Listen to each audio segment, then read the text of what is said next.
There is $25 billion available for rental and utility assistance. What do you need to do to get your share of this pie? Who is eligible, and why is this program not exactly as good as it sounds? We'll talk about all of that in this video, so let's get into it. But hey everybody, welcome. Thank you so much for watching. If you haven't done so already, or if you happen to be new here, please make sure to hit the subscribe button right down below the video, as I am your daily advocate, and I am very much committed to helping you get some money and some benefits that you're eligible to receive during this time. Let's talk about rental and utility assistance. So first things first, it is actually a little bit confusing. Being totally honest with you, I read through it multiple times because I was like, hey, wait, what did that just say? So I'm going to go through this relatively slowly, and I'll explain to you in detail what some of these parameters actually mean. So as a portion of this latest stimulus bill that was just passed a little over a month ago, there was $25 billion allocated in there for rental and utility assistance. Okay, good. That sounds pretty awesome to me. How do we get a portion of the $25 billion? Well, good question. Let's talk about some of the parameters in which you need to meet in order to be eligible for some of this money. So, by their definition, here is how they define a household in which would be eligible for some of this money. They define it as a renter household in which at least one member of the household meets the following criteria. So, to be totally clear, not every person in the household needs to be eligible, but rather at least just one member of the household needs to meet the following criteria. All right, there's a lot to talk about here, so let me just take this slow and I'll explain as necessary. Number one, there has been a reduction of income, or there has been a financial hardship, or there have been increased expenses, or that person qualifies for unemployment income. Okay, all of that falls under number one. Let's talk about number two. Number two, that person is at risk of homelessness or housing insecurity. And number three, the household has a household income of 80% or less of the area median. Okay, now number three is kind of confusing. What does that actually mean? Let me explain this in further detail and explain this in a way that's probably a little easier to understand. Let me give you just a really easy example. So, the area that you live in, let's just say it has an area median of $1,000 of household income per month. Okay, your household has a monthly household income of $800 or less per month. That would make you fall within the parameters of the eligibility for this rental or utility assistance. So the $800 per month would be 80% of the $1,000 area median. Does that make sense? I hope that makes sense. I don't know if I explained that in such a way that makes sense, but essentially, if your area that you live in has a monthly household income of $1,000 and your household income is $800 or less, again, these are just nice round numbers to make it easy, then you would be within that 80% or less of the area median, okay? So I hope that makes sense. Another thing too, if you apply for these benefits or you call somebody about this, they can talk you through it and help better understand. Of course, everybody's situation is different. Everybody's area is different. So the parameters are going to be a little bit different regardless of state, county, city, literally every area that people live in. So it'll be different across the board. But here's the deal. Rental assistance and this utility assistance is administered by each state. So it's literally going to be different state by state, county by county, city by city, and literally area by area, like neighborhood by neighborhood, literally different. So the best thing I can say to do is if you wanted to apply or check out your eligibility, again, you can check out your state resources for that, but I'll continue to talk through a little bit further here some of the other parameters. But I just wanted to give you this information right here, right now. So what I would simply do is just do a really basic internet search, type in your state, probably your city, and type in something like rental assistance or utility assistance after that, and you should be able to get some kind of information. But let's look at this a little bit further and talk about why this program isn't exactly all that great. So again, it's probably a good program. It's going to help out a lot of people, which is really nice. However, there are a couple things about it that I didn't exactly love.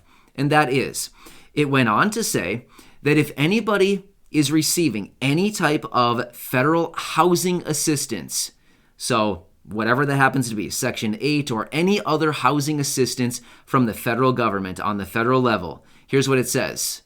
You wouldn't be eligible. Yeah, not fun, right? So if you receive any other assistance of any kind, housing assistance from Fed, they just straight up say you're not eligible. I mean, it's as simple as that. That's all they say. You're not eligible. So at the same time, it goes on to say, well, actually, it doesn't go on to say. It basically avoids saying this, but in so many words, it essentially says this. If you're somebody receiving a fixed income each and every month, maybe something like Social Security, maybe it's Social Security retirement, disability, SSDI, survivors, SSI, VA, RRB, any of these monthly benefits. Well, it didn't exactly say this. However, if those benefits were not reduced or you didn't lose your monthly benefits, by definition of what we just said in example number 1, your income hasn't exactly reduced, right? So they did not exactly say this, but kind of reading between the lines, they need to have a reduction of income. Well, if you're receiving your monthly benefits and they haven't stopped or reduced, well, would you be eligible? I mean, I feel like it's a kind of a gray area. Based on the further research that I did, it looks like maybe if you're receiving any of these benefits, you might actually not be eligible. Yeah, I didn't love that because I feel like, there's a lot of you that are receiving these benefits that are actually experiencing financial hardship right now. So maybe you could get by and say, yeah, my income hasn't reduced because I'm receiving $852 a month from Social Security, which is not very much. I mean, basically it's nothing, right? You can barely live on that. But maybe you can get by and say, yeah, my income hasn't reduced, but I have experienced financial hardship and my expenses have increased. Therefore, yeah, I would be eligible. At the same time, if I don't get some type of assistance for rental assistance or utility assistance, I could potentially be at risk of homelessness or housing instability, right? So you're banging them there on both of those, number 1 and number 2. And then you could also say, hey, check it out. My income at $852 a month, or whatever it happens to be, is less than the area median, right? So you're fulfilling all of the criteria that they're meeting right here that they need to say in this number 1, 2, and 3 that we talked about just a minute ago. The only downfall to all of this could be is if you're receiving any type of federal housing assistance. They would look at that and say, okay, you check all the boxes for number 1, 2, and 3. However, you're getting federal assistance for housing. Sorry, but it says it right here, you're not eligible. Get what I'm saying? So, as I say so many times in my videos, there's a loophole for basically everything. You just need to know what it is and how to get around it, or through it, in other words, right? And everything that we do here is completely legal. We would never do anything to break the law. But I'm just saying, if there's a way that we can kind of manufacture and kind of get around this a little bit, if there's a will, there's a way, right? Anyway, but I just feel like I didn't like that when I saw that.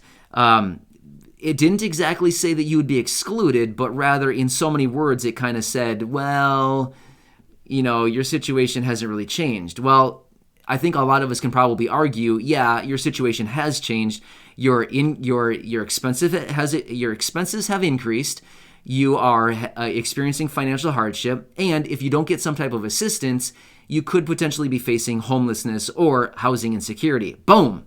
You got them right there, right? Anyway, I feel like the program is good. It'll help out some people, but at the same time, honestly, it's not that great because it leaves out a lot of people who could really use some of this money for housing assistance. Get what I'm saying? So anyway, the best thing I can say to do is reach out to your state or your tribal community, wherever it is that you live, and look into the eligibility requirements for your specific area. And worst case scenario, talk to somebody, apply. Worst case scenario, they deny you and say, sorry, you don't meet the criteria. Okay, I mean, how long did it really take to apply? You know what I mean? Worst case scenario, you just don't get anything. I don't know. It might be worth a try. I don't know. But either way, I wanted to give you this information. We looked into it. I don't know. Hopefully it helps some people, but honestly, it sounds a lot better than it really is for most people. Anyway, I wanted to give you this information. I hope this helps you out to some degree. Look into it. See if you can get a little bit of assistance. They do offer up to 12 months of assistance, which would be really amazing for some of you who could get it. I mean, 12 months of assistance would be really life-changing for most people.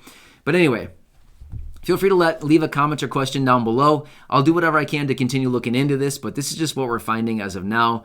And either way, hope this helps you out. Look into it on your state level, your county level, your city level, and literally your specific area that you live in. Otherwise, I'll continue to do what I can to help all of you get some money, some benefits, and do whatever I can to be here for you every single day. Thanks, everybody. You're awesome. I really appreciate your support. Please make sure to hit the subscribe button if you haven't done so, and share this video or any others here on the channel with your friends, family, and social media. Thanks again. I really do appreciate it, and I'll see you.